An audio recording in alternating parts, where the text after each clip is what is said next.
E aí galera, aqui quem fala é Lipex, e no vídeo de hoje eu vou falar um pouco sobre a história da Copa Corsa. Recentemente eu encontrei uma matéria super interessante que fala um pouco sobre a trajetória da Copa Corsa. E bem, eu vou ler alguns trechos para vocês nesse vídeo e pelo que eu pude perceber, a galera curtiu bastante aquele vídeo em que eu gravei falando sobre as versões do Corsa Indy no Brasil. Então, se vocês quiserem que eu continue com esse quadro, contando um pouco sobre a história do Corsa ou sobre a história de algum carro específico, deixem abaixo nos comentários. Inclusive, se vocês tiverem alguma matéria interessante, podem também me mandar que eu dou uma lida. E se for bacana aí, eu gravo e posto no canal. Beleza? Bem galera, eu vou ler alguns trechos dessa matéria e enquanto eu leio eu vou tentar colocar alguns inserts aí que eu encontrar dessa época, que como eu comentei, infelizmente não tinha a facilidade de um celular filmar, de uma câmera digital, de compartilhar vídeos no YouTube, fotografias.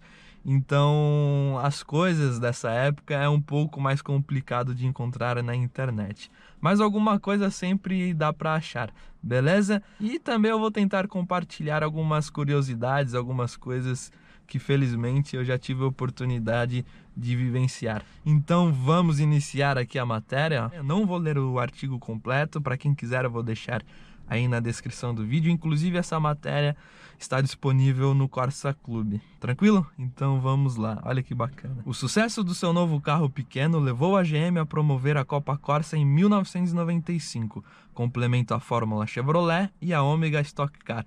Galera, só uma curiosidade, o Corsa Indy no Brasil, ele chegou na plataforma B, que foi lançada em 1994. Na Europa existiu o Corsa A, inclusive eu vou colocar uma foto dele aí para vocês verem como o Corsa A é muito diferente do Corsa B. Infelizmente nós não tivemos no Brasil essa geração, mas na Europa foi um grande sucesso. Inclusive ainda existem alguns canais que gravam alguns vídeos do Corsa A, mas mesmo assim é um carro que já está relativamente raro. Vamos continuar aqui, ó. O modelo escolhido foi o GL 1.4 de 90 cavalos, 3 portas, que no início chegou a haver certa dificuldade em destinar carros para a finalidade, que eram vendidos diretamente aos pilotos por preço baixo a título de incentivo. A produção ainda era insuficiente para atender a demanda do mercado. Bem galera, como vocês podem ver, e eu já comentei em diversos vídeos, em 1994, no lançamento do Corsa, foi um sucesso. Basicamente se resumiu em ágil, fila de espera e revolução no mercado de popular.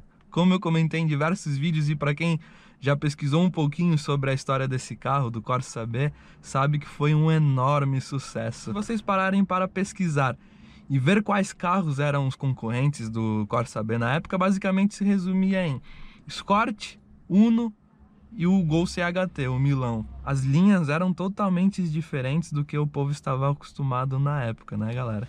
Então tem um motivo. E em si o carro tinha um preço muito bom, o produto em si era bem diferenciado. Vamos continuar aqui, ó. A nova categoria atraiu muitos concorrentes e era comum haver mais de 60 carros na largada. Olha a quantidade.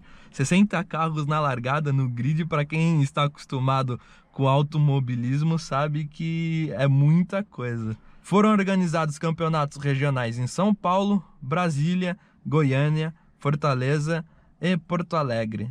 Olha, bastante. A ideia era reunir os 10 melhores de cada região no fim do ano e colocá-los frente a frente, numa prova que apontaria o campeão brasileiro. O regulamento era bem simples e permitia basicamente ajustar a suspensão para o uso em corrida, mediante a substituição de molas e amortecedores e ajuste de geometria. Galera, uma curiosidade que eu vou colocar aí para vocês na foto, eu vou inclusive abrir aqui, ó, algumas fotografias. E também vou tentar colocar alguns vídeos. Se vocês pararem para reparar, Inicialmente, bem no início mesmo, em 95, 96, as primeiras corridas que foram feitas, se vocês observarem o ajuste da suspensão em si, era muito alto mesmo para um carro de corrida, principalmente comparado aos carros que nós temos atualmente. A comparação mais simples de se fazer e mais próximas que nós conseguimos é com marcas e pilotos, que existe até os dias de hoje em Interlagos. Se você pegar hoje em dia um carro de marcas e pilotos, que inclusive tem Palio, Corsa, Celta, Gol, você observar o acerto de suspensão, a cambagem e a altura do carro é muito diferente comparado com essas primeiras corridas. Os primeiros acertos de suspensão dessas corridas iniciais até aparentam um pouco a altura original do carro, era bem engraçada. E continuando aqui sobre as configurações, as regras do campeonato, sobre as modificações, olha esse parágrafo. Trabalhos de aperfeiçoamento das peças usinadas, como polimentos, também eram permitidas, e havia especificações a serem respeitadas, como a taxa de compressão de 9,4 por 1. O escapamento podia ser modificado livremente a partir do coletor de escapamento, mas a saída deveria ser pelo menos após a metade do entre-eixos. Galera, basicamente é aquela filosofia que eu particularmente curto muito, que basicamente é carro leve. A potência em si é importante, mas não é o principal. Via de regra, os carros que participam desses campeonatos, vocês podem perceber que a litragem do motor são pequenas. Você compara aí marcas de pilotos, atualmente é 1.6. E nessa época da Copa Corsa era 1.4 que rendia 90 cavalos. Então, um grande ganho mesmo era na relação peso e potência, que inclusive tem aqui a informação, ó. A ordem de 90 cavalos com peso mínimo de 750 quilos. Olha a relação peso e potência da época. 8,3. Comparem os carros mais atuais, por exemplo, um Up TSI, um Polo TSI, que são carros que desempenham muito bem para a categoria. Comparem aí na ficha técnica a relação peso e potência desses carros. Vocês vão ver que vão ser basicamente bem parecidos com esse 8,3. Que dizia aqui, ó, 90 cavalos e 750 quilos. Então, basicamente, eles pegavam o Corsa, eles depenavam totalmente o carro, até hoje eles fazem isso, tiram o painel, tiram os bancos, só fica com um banco concha para o motorista, tiram todos esses acabamentos, acabamento de porta, de teto, tudo que é possível retirar para reduzir o peso, eles fazem. Então, basicamente, o carro fica na lataria, eles instalam Santo Antônio, que é para segurança mesmo, e tem aquele quesito de torção da carroceria. Eles substituem os vidros laterais, todos os vidros do carro por Lexan, que é como se fosse, se eu não me engano, um policarbonato, um material muito mais leve comparado com um vidro. Então o carro fica muito mais leve, galera. Então basicamente a receita é essa que eles fazem, que eu curto muito mesmo.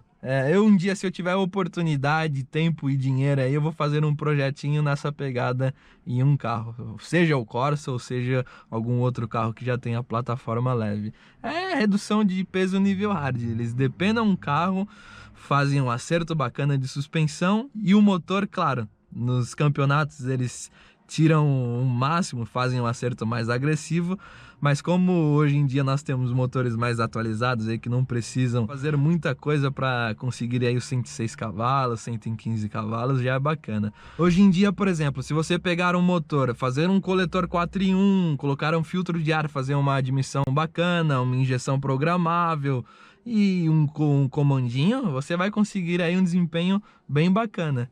Não precisa fazer um acerto muito agressivo para conseguir andar muito bem, utilizar o carro em mais voltas, ter quebras igual os carros que são preparados, voltados à competição, porque os caras andam tudo que dá. Nós temos que entender que é diferente dessa preparação mais leves que nós conseguimos fazer e andar mais, comparado com a preparação mais agressiva que eles fazem em competição, porque eles possuem engenheiro, tem mecânico, então cada etapa eles revisam o motor, tem todos esses detalhes, certo?